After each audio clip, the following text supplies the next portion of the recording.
This patient's cold is caused by rhinoviruses, shown here in red, that entered her nasal passages and escaped the first-line innate defenses such as mucus and cilia.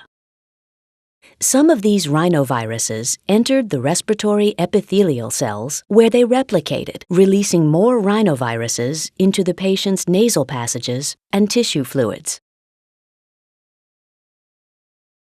In the tissue fluids, cells of the second line of innate defense, such as this dendritic cell, carry out surveillance for anything that appears foreign.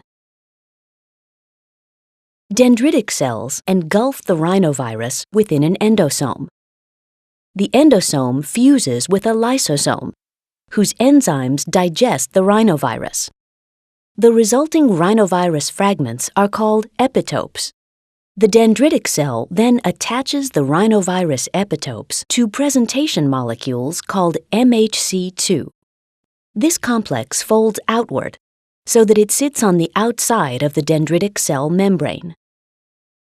The dendritic cell then enters a lymphatic vessel and travels to a nearby lymph node. Here, the dendritic cell, part of the innate defenses, encounters a helper T cell, which is part of the adaptive defenses. The T cell receptor, or TCR, of this helper T cell recognizes the rhinovirus epitope, while the CD4 glycoprotein associated with the TCR recognizes the MHC2. The dendritic cell then stimulates activation of this helper T cell.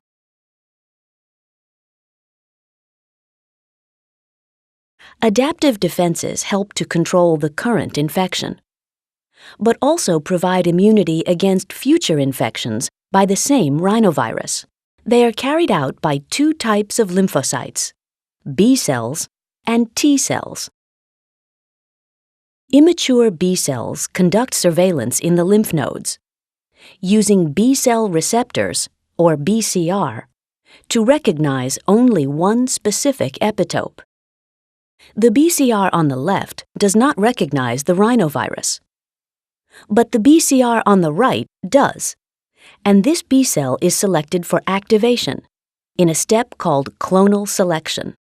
The selected B cell takes in the rhinovirus, degrades it, and presents the rhinovirus epitope with its MHC2.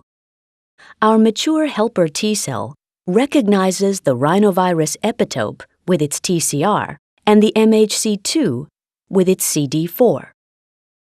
Then, the helper T cell secretes chemical messengers known as cytokines that activate the B cell.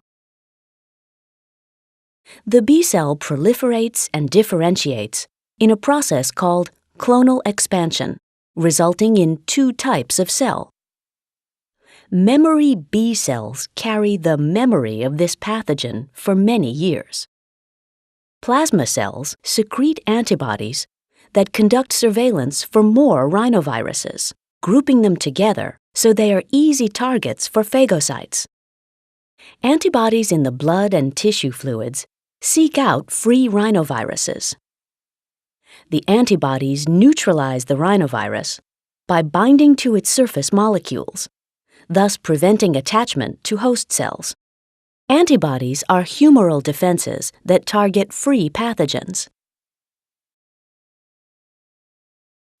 But what about the rhinoviruses that are already inside our patient's cells? Another type of adaptive defense cell, called a cytotoxic T cell, can locate and destroy rhinovirus-infected cells. It provides cell-mediated, or cellular, immunity. Let's return to our patient's lymph node to see how cytotoxic T cells become activated. The T cell receptor, or TCR, of this particular cytotoxic T cell is genetically programmed to recognize the rhinovirus epitope when presented by the dendritic cell. This time, the epitope is presented differently, with an MHC1, which is recognized by a CD8 glycoprotein on the cytotoxic T cell.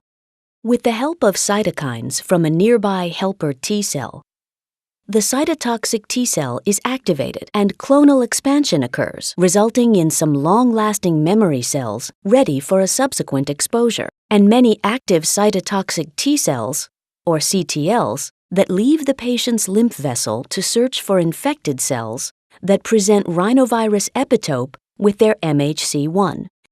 The epitope is recognized by the TCR of the cytotoxic T cell, and the MHC1 is recognized by the T cell's CD8 glycoprotein.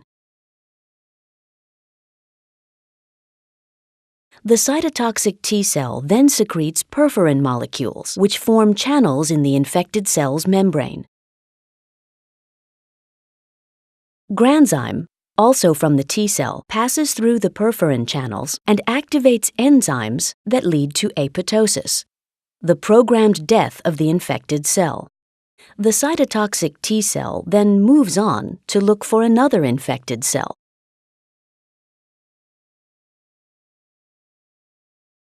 Together, the humoral and cellular defenses are the body's third line of defense in fighting a very specific pathogen. The humoral defenses, ultimately in the form of antibodies, conduct surveillance for rhinoviruses that are outside the body cells, in the patient's tissue spaces and bloodstream. The cellular defenses, in the form of cytotoxic T cells, search for rhinovirus-infected cells, inducing apoptosis when they are found.